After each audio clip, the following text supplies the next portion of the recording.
Now that we've listened to the Drake That Acts Tough, we're switching things up and listening to the Drake with the melodies.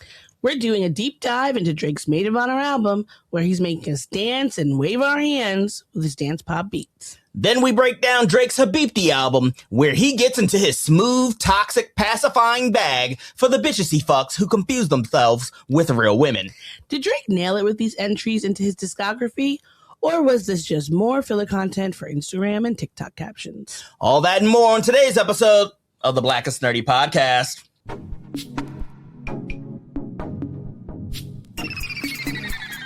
Adam has arrived. Hey, Maurice and Odie gonna take over like Zach and Cody. Blackish Nerdy is the best podcast. Gonna boom like Wile E. Coyote. Gonna meet magic, they move like they hairy. Ain't talking about mental health, no, it's not scary. You know that she coming up with the astrology. Mo got a comic and that's the best policy. Maurice the GOAT, talking about animation cause you know. Odie, she moving wavy like the boat. Watching some movies and she taking notes. Yeah, kick back, listen. Blackish Nerdy have risen. Upload on a mission. 5 stars, never dissing. Blackish Nerdy, ooh. Blackish Nerdy, yeah.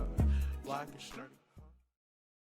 Hello and welcome to another episode of the Blackest Nerdy Podcast, the only podcast where two sexy black nerds get together to shoot the shit. I am Mo, aka Kid Licorish. And I'm Odie. And together we are the aforementioned nerds here on episode 189 of the Black and Nerdy Podcast. For those of you who are new to the podcast, don't forget to, find us and follow us on Apple and Spotify. Follow us on YouTube. Follow us on Instagram and Facebook and all of the TikToks. How are you doing? All the TikToks? All of them. Is there more than one? There are several TikToks. There are more than 5 TikToks, but yet less than 7. How are you doing? I asked you first. Oh, I forgot. I'm doing pretty good. It is a squelcher out here today. So crazy hot.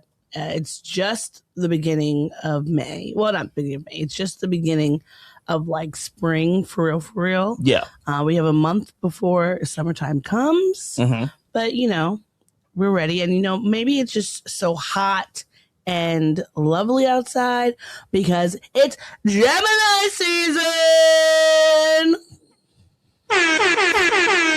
Bow, bow, bow, bow, bow. Yes, bow, it is bow, officially bow, Gemini bow, season. Bow, bow, bow, bow. Some would argue one of the most season. Don't be a hater. Hater.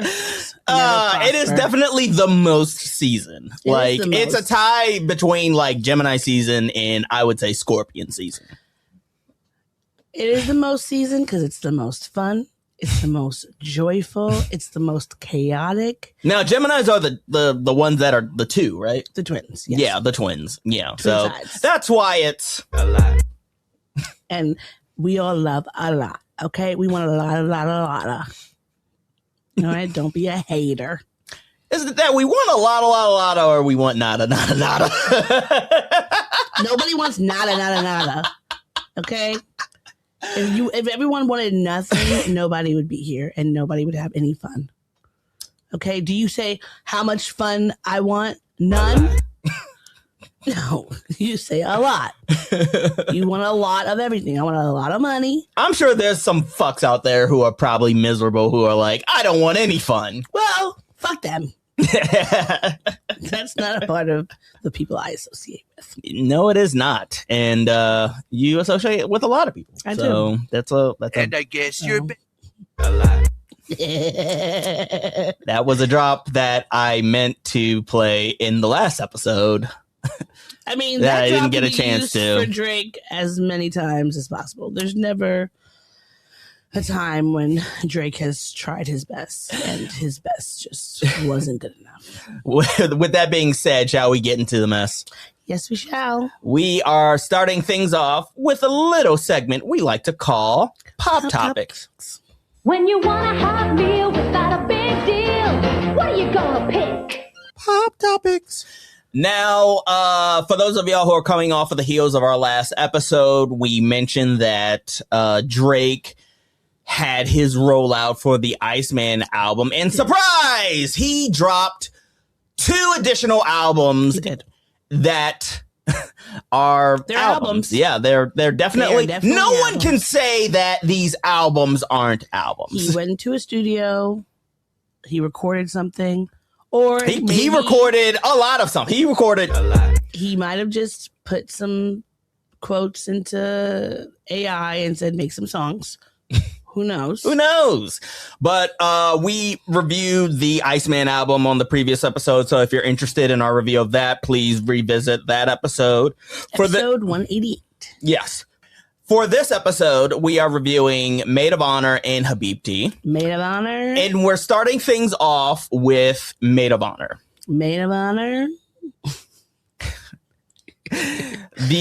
For put that caption back up. I mean, the cover art for the album appears to be Drake's parents and a young Drake in the background. There's his mother in the main picture, and in the back you can see his father looming and Drake. Dennis, yeah, it Dennis almost is looming. You know what this reminds me of? Did you ever see the I think it's called Making a Murderer on Netflix? Yeah, I did. Yes. Yeah, it kind of reminds me of that kind of image. That was a peak pandemic watch, I believe. Yeah, we watched a whole bunch of trash in the pandemic era. Mhm. You know, we watched that. We watched Tiger King. Love that. And then we never spoke about it again. Who knows if Carol Baskins did it? Carol Baskin. Carol Baskins. But we're not here to talk about Carol Baskins. We're here to talk about Maid of Honor. Maid of Honor. Is that going to be your go-to? Maid of Honor? Should we make a drop of that? Make a drop. Take a shot. Now, where do you want to begin with this album? Okay. I want to see, because I have a thought about this. Mm-hmm. I would like to see if you can sum up and summarize this album with one sentence. With one sentence? Or one phrase. With one phrase? One phrase or sentence. Either one, but just one singular one. Okay. I'm going to go with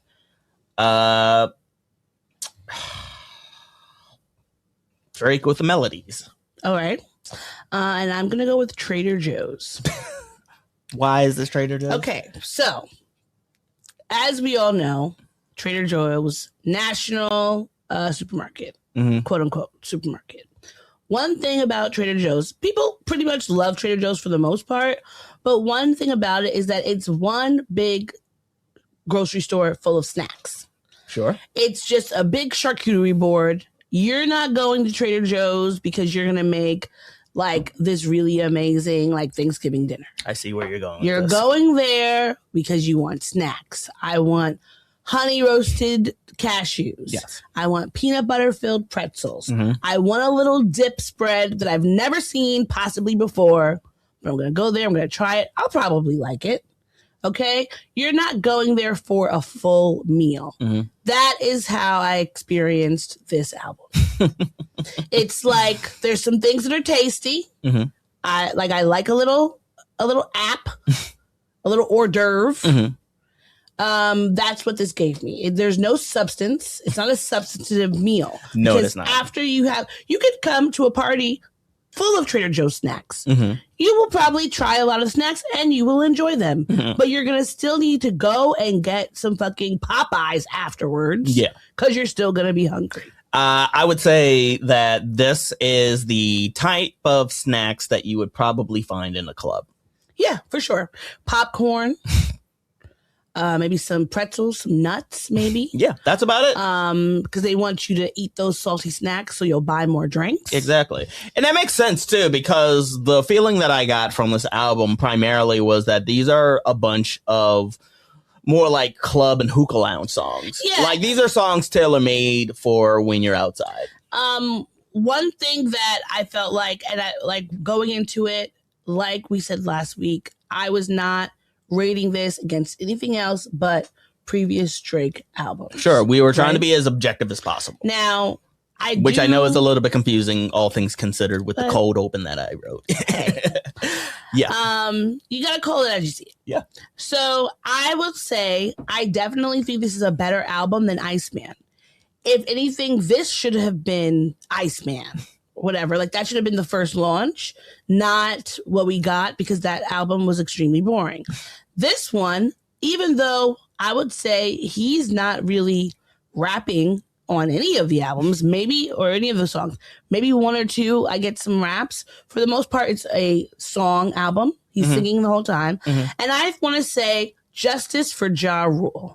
All right? Because when we were in middle school and he came out and he was doing, I got 100 lips, and I'm from New York, and everybody was like flaming him because 50 Cent was like, oh, you're a singer, not a rapper. Nobody wants a sing-songy rapper. He paved the way for someone like Drake to give us 14 songs where he is singing on all of them. And I feel like for the most part, a lot of my notes were like, nice beat. Yeah. Cool sample. But he was getting bodied by the feature artists on the song, except for maybe Sexy Red. But like, we'll get into Sexy Red in a little bit. But for the most part, he is doing very minimal work, which probably speaks a lot about how he is in bed. Where did that come from? Not very attentive, not very interested, not really doing a lot. He's not a ground and pound kind of. Doing the barest minimum just to get it over with. That's how I feel about it. I mean, it's like a good dancing song. It's good dance songs. A lot of them sound very ballroom. A lot of them sounded like they should have been on that failed dance album he had so if you didn't know, before Beyonce dropped Renaissance, he had allegedly heard the album, and then I guess that inspired him to make his own like Renaissance dance house album, which came out. Can't remember the name of the album, can't remember a single song on it because it flopped. And I feel like some of these were the B-sides. What year was that? When did Renaissance come out? 21? 22? 23 maybe? So that would be roughly Certified Lover Boy or Honestly Nevermind. Honestly, I couldn't tell you. Sorry to that boy. Do you remember the songs that were on that album? I cannot remember one singular song. If I went into a club right now and they played a song from that album, I would have just thought it was a new single because I couldn't tell you. I just remember it was very heavy in the house, electronica pop music, like it was supposed to be for a ballroom. I can't think of it off the top of my head, but nobody can, and nobody wants to. Like, okay, so here's my thing about this album. Much like what you said, I think that the Maid of Honor album is a better album than the Iceman album. I think that the production is like a step up from what Iceman did. Iceman had so many switches in like, you know, like ideas that, you know, didn't come through or like weren't fleshed out enough. I think that at the very least, this project, Maid of Honor, has some ideas in it that are more fleshed out. Yeah. I kind of was categorizing. So there were several different categories in the song, in the album. I had ballroom Drake. Sure. I had electronica Drake. I had bruv Drake. So accent Drake. I had Caribbean Drake. So accent Drake. And then I had New Edition Drake. And a one that was a little bit shocking, Nirvana Drake. Yeah. That was all, like, he's always trying, like we said before, and we've said probably a million times, and so many other people have said, he is a culture vulture. It does not matter what the culture is. He's going to vulture that shit. He's going to be circling around, waiting to pick the bones. If there's anything that Drake does very well, it is he gloms on to trends and gloms on to other cultural musical aspects. And he absorbs it into himself. I think I made this analogy in the last album review for Iceman. Drake is a lot like Disney. Not like the films. I mean, Drake is a lot like Disney, the corporation. He'll just treat these beats from other cultures like IP, and he'll glom onto them and absorb them into himself. And he will cultivate an entire identity around that. Yeah. To what degree of success he does this depends on you. But there were some bops on here I found myself like tapping to. I think that comparatively to the other album, that I liked all of the songs. These are all songs that if I was out at a party, I might have a cookout or whatever, I'd be like, oh, okay, like I'd be dancing to it. That's not the problem with the album. The main problem I had is, well, one, I hate when he does Caribbean Drake. I hate it. It's the worst. It's so annoying. It's so foolish. And it just gives other people license to put on that dumb accent that he does. Now that, hated it. But for the most part, my main issue with it is that he's really not on the album. You don't hear him coming through. He is really... What do you mean by that? I feel like he's overshadowed by the artists who he's featured. He's overshadowed by the samples, and he's overshadowed by the beats. Okay. There's not much like... When I'm listening to an album, and whether it's a singer or a rapper, I'm expecting to hear some of them, hear some of like their personality. Now, maybe it's because Drake has a flat ass personality. So that's why he needs to constantly grab on to these other things and make it his own, because without that, he would be very boring. Maybe that's what we're getting from, like with Iceman, I was so bored because it was very Drake. You know, you heard him on all the albums. This one, he's really singing on like 50% of the songs and letting everything else take over. I would say that we probably saw more personality in Iceman than we did in Maid of Honor. That's why it was terrible. So essentially what you're saying is when we take a step back and Drake just sort of hits like a pocket where he not so much compliments the song, but sort of like falls into more of a subtle pocket of a song, then that's when like the overall song can shine. Yeah, it's better than when it's less of him. Like most things. And it's kind of like, you know, it's sad that an artist like him in his caliber and just the longevity, he seems to have gotten worse as he's gotten older, right? Because when I think about his first album, I remember in college when I think it was the mixtape dropped first. Yeah, that would be So Far Gone. That went like triple platinum, you know? And that one, I can't say for, what was it, So Far Gone? So Far Gone was his first thing. I don't feel like with that one, there were many like club songs on there. I feel like it was maybe it was like a mixture of songs, but I felt like you were actually getting to hear him. Yeah, he had Successful.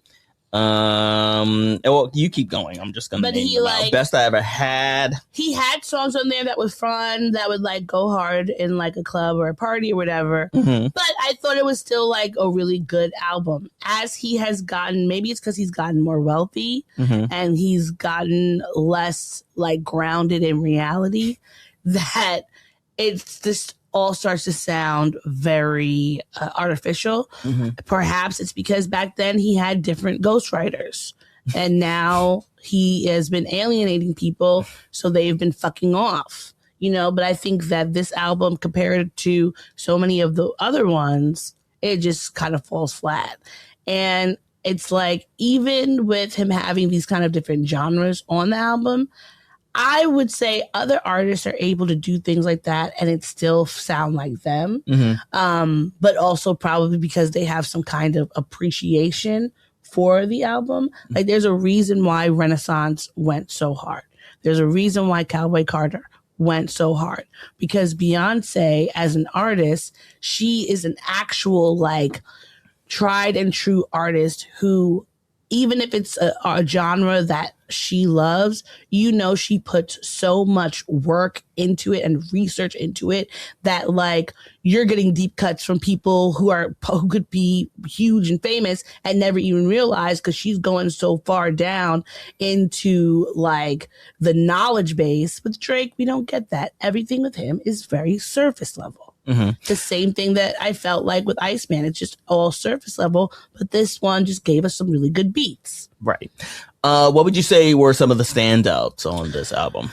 All right, let me pull up because I have them listed. I went in order of, like, when the songs came out. So, I would say, give me, like, your three standouts. Top 3 ones were, I think it was Amazing Shape.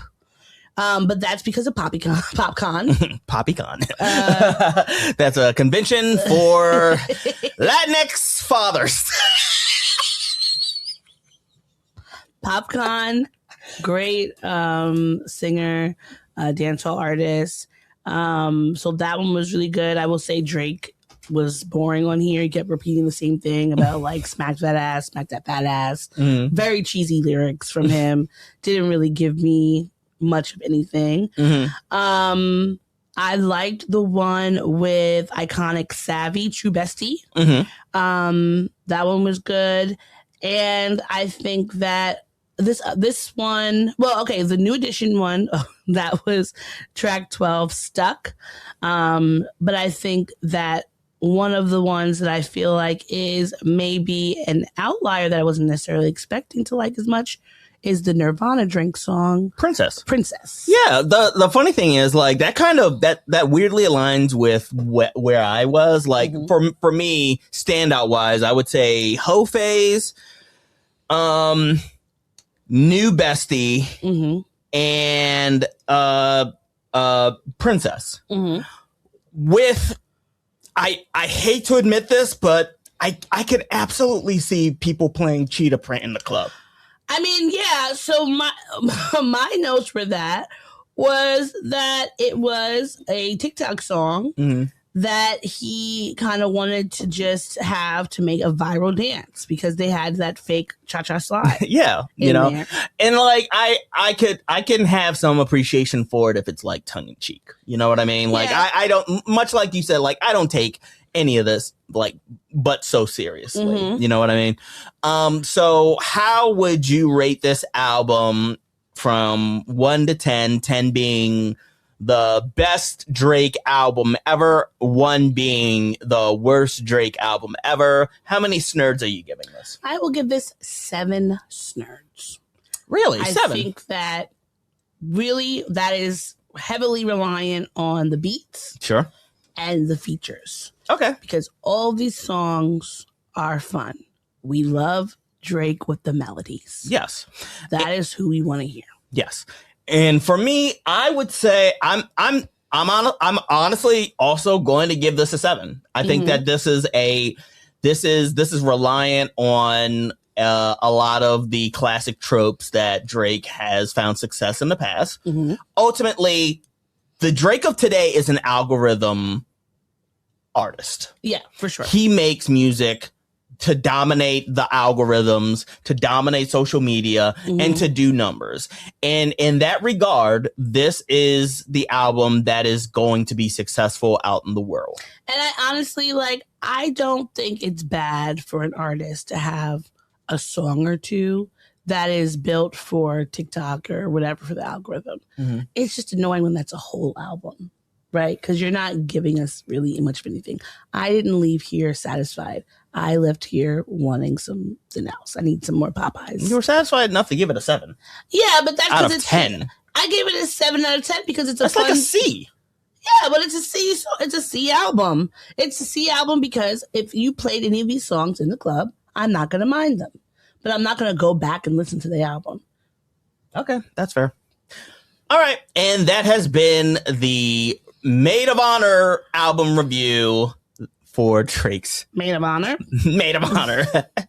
That might be the title of the episode. I did think of one thing. I wonder if he called it Maid of Honor because of that movie from like the mid 2000s. The Jennifer Lopez movie? No. Well, I didn't even think about Jennifer Lopez. I was thinking about the one with Patrick Dempsey, where he and his female best friend have been friends forever. She's getting married to the what's his name from Grey's Anatomy, the Irish one, and he steals her away. And so I'm curious if that's something that Drake is like, I be stealing people's bitches. So I'm sure there's some relation. But Maid of Honor with J-Lo could also be possibly Rag to Riches love story. Maybe Rag to Riches. Started bitches. from the bottom. Now we're here. But, there's that. And that has been our review of Drake's Maid of Honor. Moving right along, we jump into Drake's Habibti album. Habibti. Beep, beep, beep, beep. Like in Euphoria. Anyhow, where do you want to begin with this album? I want to begin by going to bed, right? Going to bed. Because I was fucking bored. Yeah, she fell asleep literally while listening to the album. She heard most of it. It's just like... No, I heard every song. I was just fucking bored. So, I mean, what are you to do besides take a quick nap? Yeah. And wait for it to be over. Yeah. For those of y'all who don't know, this was essentially classic Drake R&B album, touching on the type of subjects that Drake is want to do, fawning over a girl. This was a sad Drake album. This was a sad Drake album. It was sad and boring. When you say sad, what do you mean? He was like crying on it. Forlorn at one point. I forget which song he's like, take my phone away before I make a mistake. Because I wrote down which one was that? Oh no, it was song number 9. Because I wrote down that someone needs to take his mic away. That would be White Bone. Yeah, somebody should honestly take Drake's phone away, just in general, just so that he can no longer make memes and play all the Twitter social media games that he is want to play. Okay, this is what I'm going to say, because again, tried to be as objective as possible coming into this album. I came into it with an open mind. Yeah, albeit I did just get finished listening to 2 back-to-back albums of Drake's before listening to this one, so it was a little bit different. I think, you know what I mean. I came into it with an open mind, but even though we listened to the other 2, I had an open mind about this one because even though I disliked Iceman, I did like Maid of Honor, and then Habibti fucking right back down the drain. This is probably the worst of the albums. Of the 3 albums that dropped. Sure. It's bottom of the barrel. I got the feeling that Drake was recording this while lying on his couch. Yeah, probably. You know what I mean? Like, I think they set up the microphone in front of his lips just to record this Drake slot. It opened up with auto-tune and banjos, which I really feel like should have set the tone for the rest of it.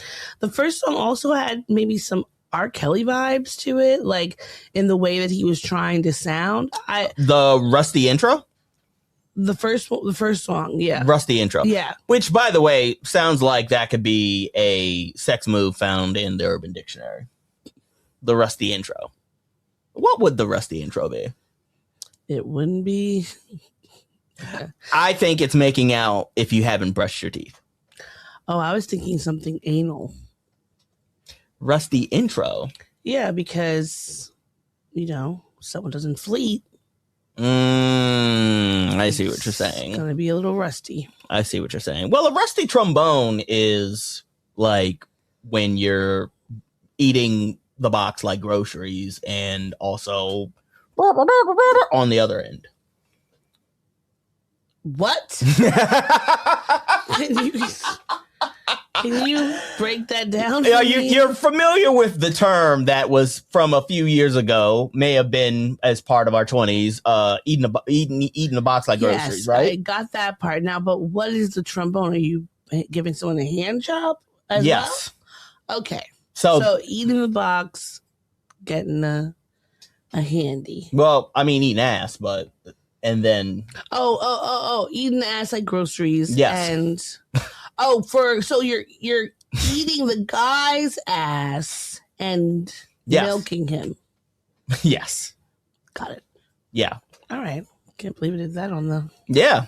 Hey, I'm sure. I'm sure this will fly over so well as far as content is concerned. What my dad's gonna watch. Yeah, sure. I'm sure that you know what? I'm sure that is the section we will be on Instagram Live, and that is the time when your mom will hop on, your dad will hop on, my dad, who doesn't even use social media, will somehow hop on, and my mom, who has never seen any of my material, will hop on all simultaneously to see you doing that to the air and me explaining what a rusty trombone is. 76 trombones on the parade.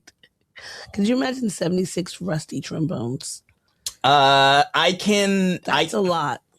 That's like a Bonnie Bell. Wait, now is it one person doing that to 76, or is it 76 people doing that to 76 people, or is it 76 people doing that to one person?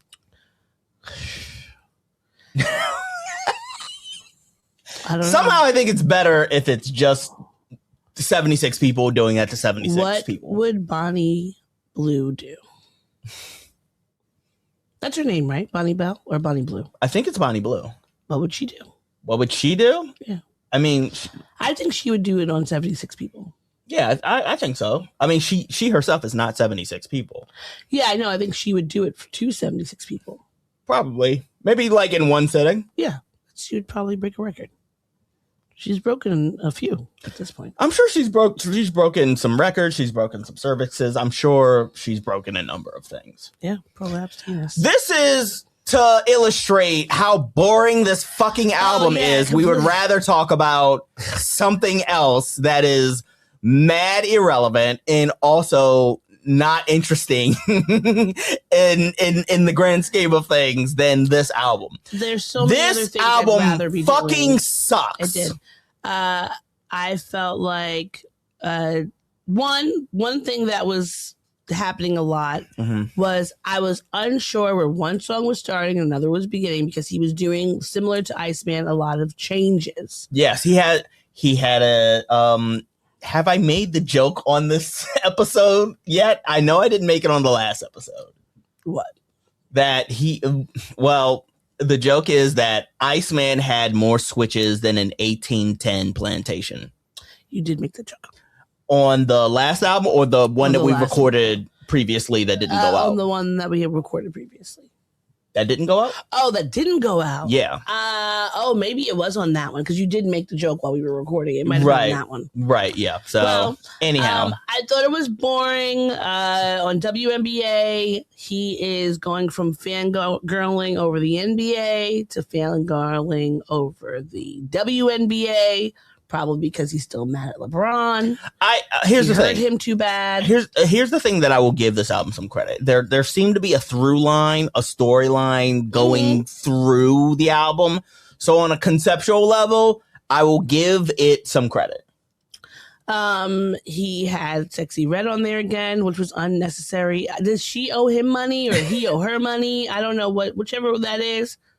Maybe he's just still trying to, listening to it. I kept wondering if like my students would listen to this, right?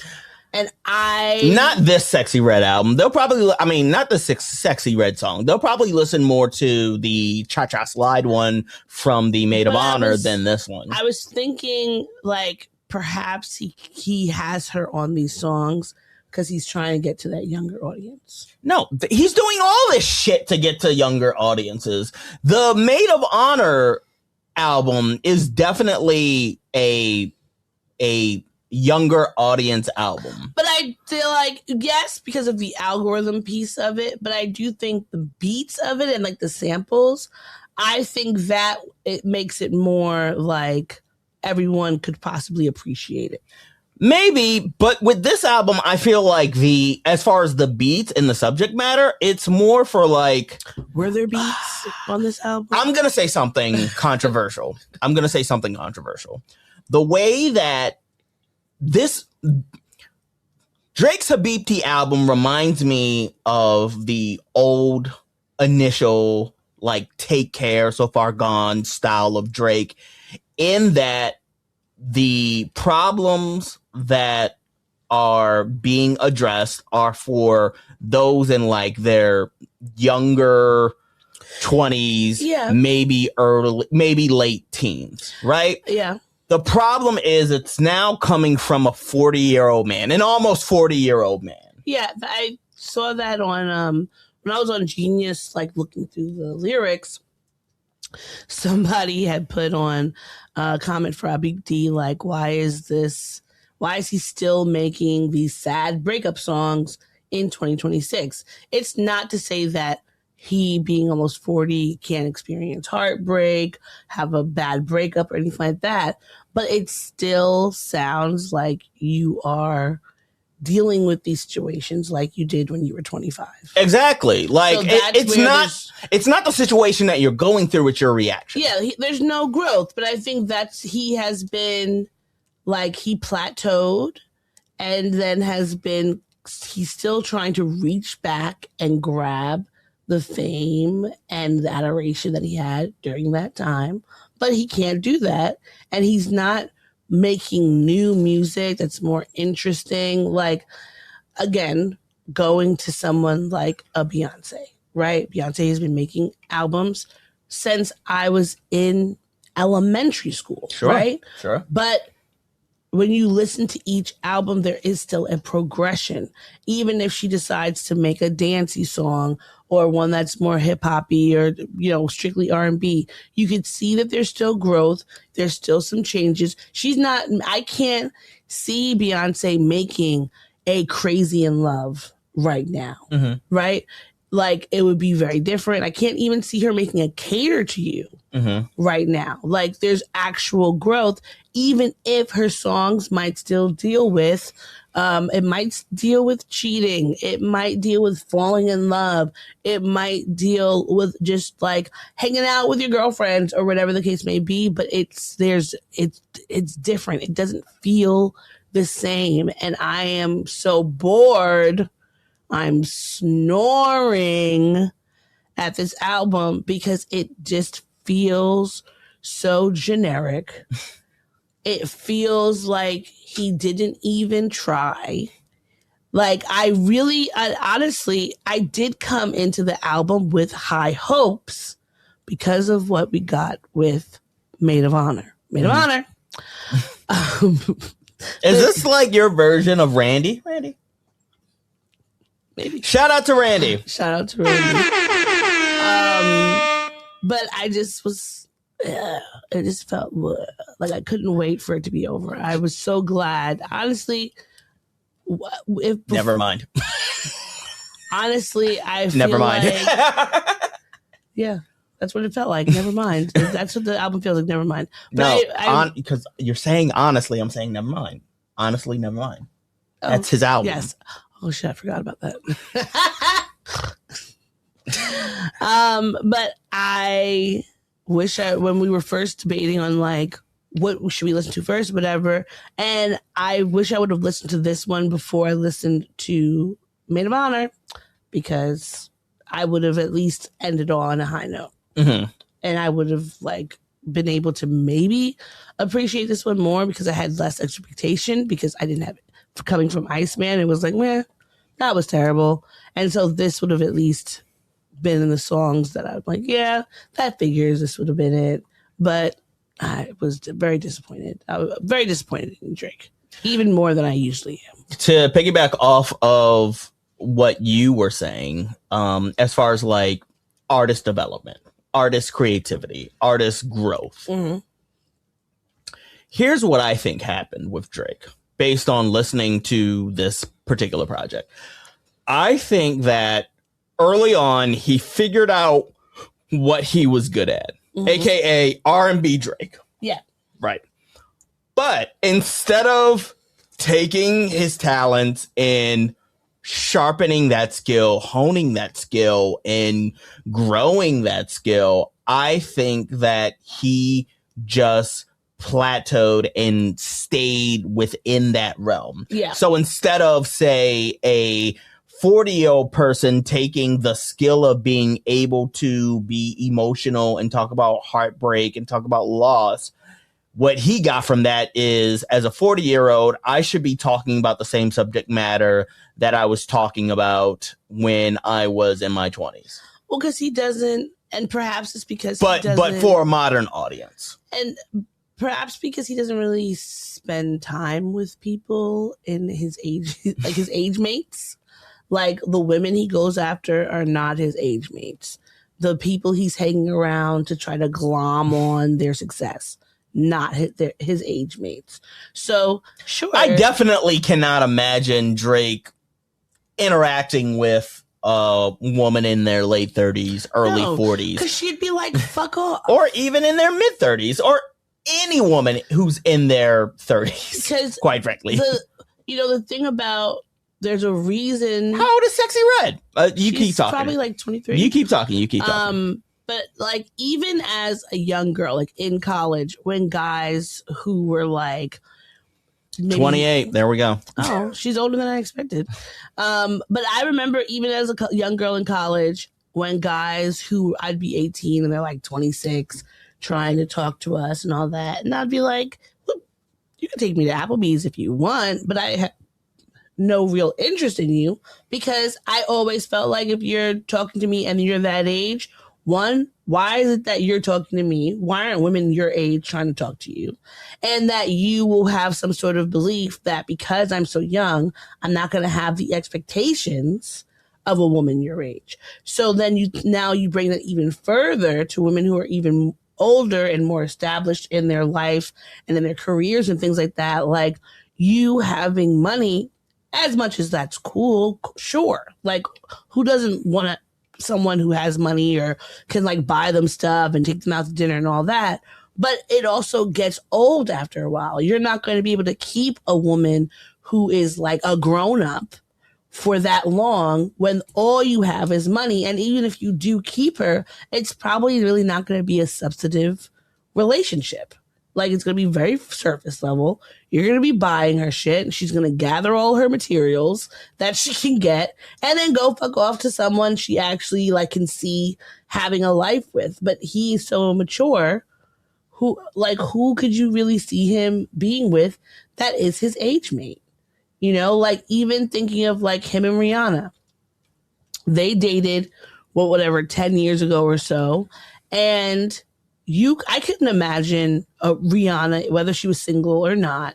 I cannot imagine her being with Drake right now, because I think she has so surpassed him in just maturity and like figuring out the new things and different things to do with her life. It just would be a step down to even go with him, regardless of whether you have money or not. Yeah. Like, that's his only draw, is that he has money and access. Okay. So, make this quick. What was the standout song, the one standout song for you on this album? Now, this is a standout, not because it was great, but But because it was Drake. So number 7, classic. Now at first, Same for me. At first, I liked classic because I liked the sample, the beat. But then in my notes, I put that it ended up being gross and boring. Yeah. Mainly because of the part where he says, "Spit it in your mouth because you like that shit harsh." Now, listen, I'm not gonna kink shame folks. Yeah. There are plenty of people I know, folks, who like a good spit in the mouth. Yeah. I am not one of them. I have sensory issues. So that is not like that. I'm not going to yuck your yum. Like, I'm a yuck it, but not for you. Sure. But I found it gross. Yeah. So after that, I was like, I'm checked out of this. Yeah, that honestly was my standout too as well. On a scale of 1 to 10, 10 being best, 1 being the worst, where would this land for you as far as how many snurds you would give? I'm giving it 4 snurds. Because what did I give Iceman? 5? Maybe 5.5? And I think this was worse than Iceman. I think this was absolutely worse than Iceman. I'm giving this a 3. Okay. 3. This was worse than Iceman. I'll never return to this. Final statement regarding Habibti. I don't think that anyone is going to be talking about this album for any reason. If he thought that releasing all 3 of these was going to get him top charts on the Billboard or whatever and breaking some records, he is sadly mistaken. And I wish I could get that whatever hour back. It was 38 minutes. It didn't feel like it. That felt like fucking forever. And I want that time back, please. For me, Habibti feels like a throwaway album, if that is the definition of a throwaway album. It was lazy. It was boring. It was below mid. It was subpar. And when you come out with an album and only one of those songs is a standout of all of them, that is an indictment. This song is the purest definition of content if I've ever heard it. Yeah, it is. And it was boring. And I don't even know if people would be using it as content. Yeah. And that has been our review of Habibti.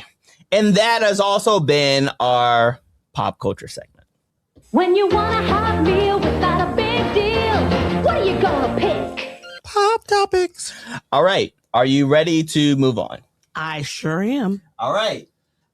Before we get into the things that made us happy and the things that made us mad, we're going to do one quick thing and then we're going to keep moving. All right. Just keep it quick. Surprise, surprise. Yeah, I know. I'm throwing curveballs at you. Surprise. We need to wash our palates from the Drake of it all.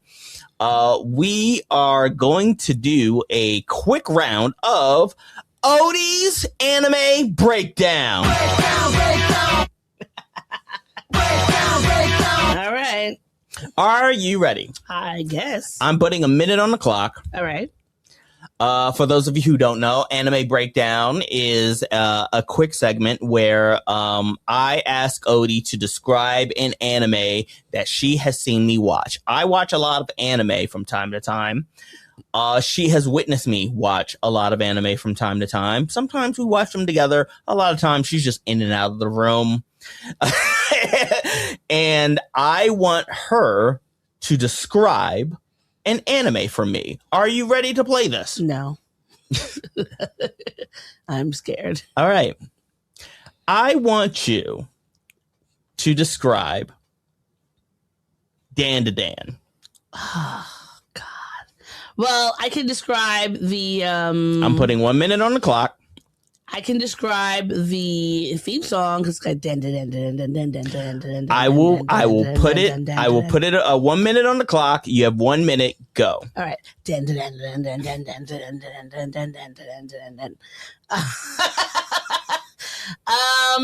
what else do I remember about it?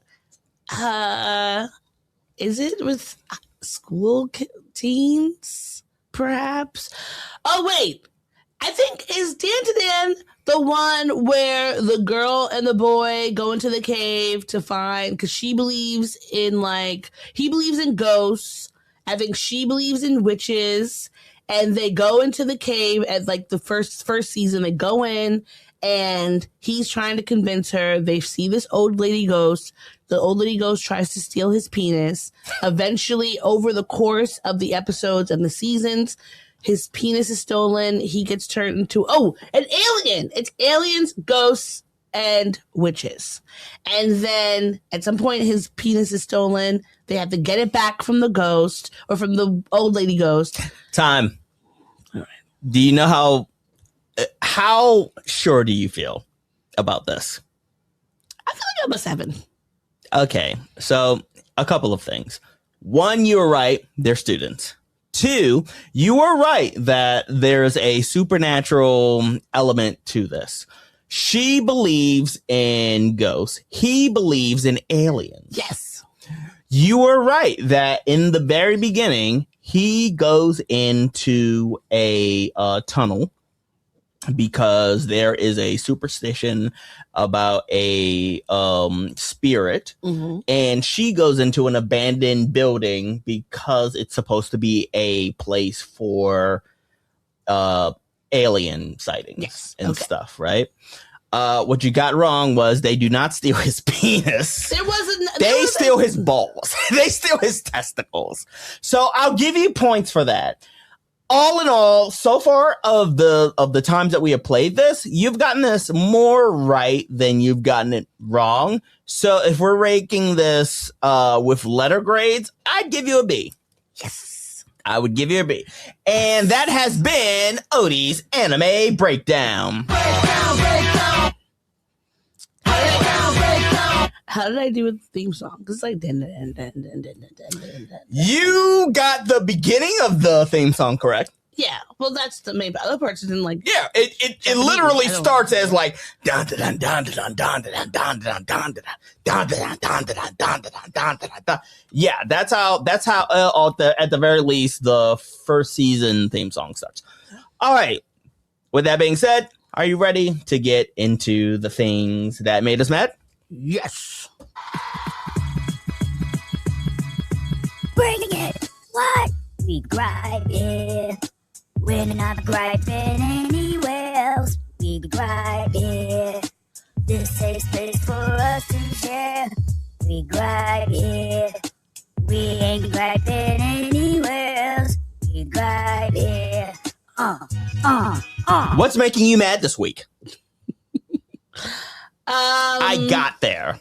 I fucking got there. What's making you mad this week? What's making me mad this week?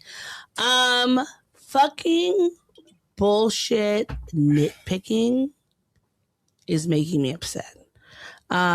Because, when somebody asks you to do something, you're doing it the best of your ability. But then they are trying to find little ways to like get a gotcha in there. That shit pisses me off because then it feels like you're not actually looking for something to be done. You're looking for a way to say that I'm wrong. Mm-hmm. And I feel like it's just very disingenuous. It completely, it creates a hostile situation where you are always like unsure, insecure, and worried that like every single thing you do, regardless of how many times you cross your I's and dot your T's, that there's still going to be a critique. And I don't think there's nothing wrong with critiquing. I think feedback is important. Mm-hmm. Feedback is not good or bad. It's just information for you to take and do something different with. But I do feel like it takes on a different level when every single time there's something else. Like you're never satisfied. And you're gonna be satisfied. Yeah. What about you? What's making you mad this week? Just the concept of time. No, seriously. This has been a rough week on me. Not going to get into the full scope of it, but a lot of things are on my plate that I have to do. And there's not a lot of time to do them. Mm-hmm. and I'm doing it like I'm shouldering it like as best that I can. And I have to be the one to reliably do the things, but I am just one man. You know what I mean? Like if I felt that I could delegate, or if I could like pawn off shit, like I would, but I can't. And unfortunately, like that just makes it like fall on me even harder. And just the concept of time is a bitch. Like, just for a quick example, I got three job things that came in one day that I now have to like prepare for within like the next, between tomorrow, tomorrow and the next day. So I'm working against the clock. Not a big fan of it, and I'm getting little sleep. But somehow I will survive. I used to have that drop. I no longer have that drop. That has been the things that are making us mad. Now, we're going to discuss the things that are making us happy. I'm the baby merchant. Tots are us. I give you all the service and no damn fuss. Give the baby merchant just a week or two. I'll have your baby for you. What's making you happy? What's making me happy? 1, doing this podcast with you. 2, I would say the increase in opportunities that have landed in my lap based on the hard work that I put out there. So I think that is great. It is the bright spot in a dark corridor. Okay. How about you? What's making you happy? Doing this podcast per usual. And I have to shout out my students.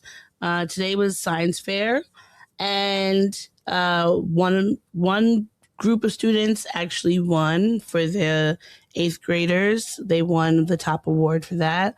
Another student, he did not win one of the awards, but he did win original STEM idea. And he was disappointed, but I felt happy that he took what he took from last year. He won last year at the science fair in 7th grade. He took that idea, he improved on it, he made it even better. And in so many of the people, whether they were judges or not, just were really impressed by what he did. Hence why he won the most original STEM idea. And I love getting the chance to see these kids like really lean in to things that they're passionate about. And even though he was disappointed and crying and all that, like that just shows that he put a lot of work in. He was really like invested in what he did. And like, disappointment, it comes, but he's still going to go, I still see him really going far in this. He will go the distance. And yeah, I think, I get to have a lot of fun with my coworkers, even if it's just commiserating over bullshit. Sure. But like those things, they help make the week go by, and make the week enjoyable. So, all right, those are the things that make me happy this week. These are a few of my favorite things. Yeah. Not Drake. I'm happy this Drake album's finished. I honestly, of these projects, 2 of the 3 of them I'm never going back to. Never. And of the 3rd one that I might go back to, maybe half the songs I'll go back to. I probably will never go back to anything from Maid of Honor, but I won't have an issue. You're likely gonna hear them. Yeah, I won't have an issue with hearing them. Yeah. So. Okay. With that being said, thank y'all for listening. Thank y'all for watching. We will be back next week. Until then, take it easy, keep it sleazy. Bye. Bye. Thanks for listening, nerds. Keep the show growing. Listen, comment, and download on Spotify and Apple Podcasts, or watch full episodes on YouTube. Follow the show at Black and Snurdy. Follow me at Licorish is Legit. Find me at that'sod_e on Twitter and at that'sod.e on Instagram. This is the Black and Snurdy Podcast, where nerds of a feather flock together.